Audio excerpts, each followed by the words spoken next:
You see, this is not a meaningful hermeneutical approach whatsoever.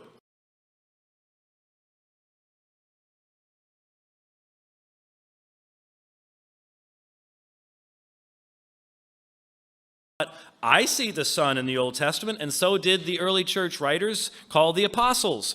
We see in Isaiah 53 the suffering servant who's to come. Isaiah 52 and 53, from verses 12 of 52 to verse 13 of, verse 13 of 52 to verse 12 of 53, is one of the servant songs of Isaiah, one of four. And Doom had long recognized these four as belonging in a set. These servant songs seem to speak of Israel as the servant of God, and it does not seem that this is really a prophecy about someone to come sometime in the future and to fulfill a certain description.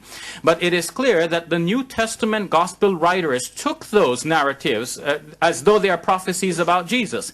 And in order to write the history of what happened to Jesus, they took those details from what they assumed to be the prophecy, and then they wrote the history in order to correspond to the supposed prophecy. So now you're looking at it and say, that's the prophecy and this is the history, and the two correspond.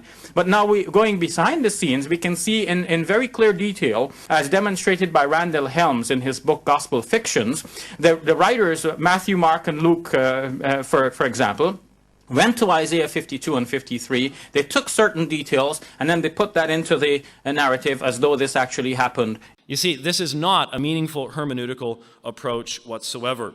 The concept of the Trinity only came up after Christians already accepted the deity of Jesus.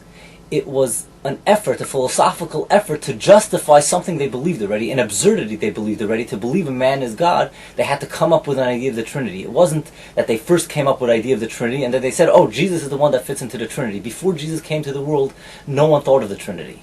So the Trinity is an excuse for idolatry.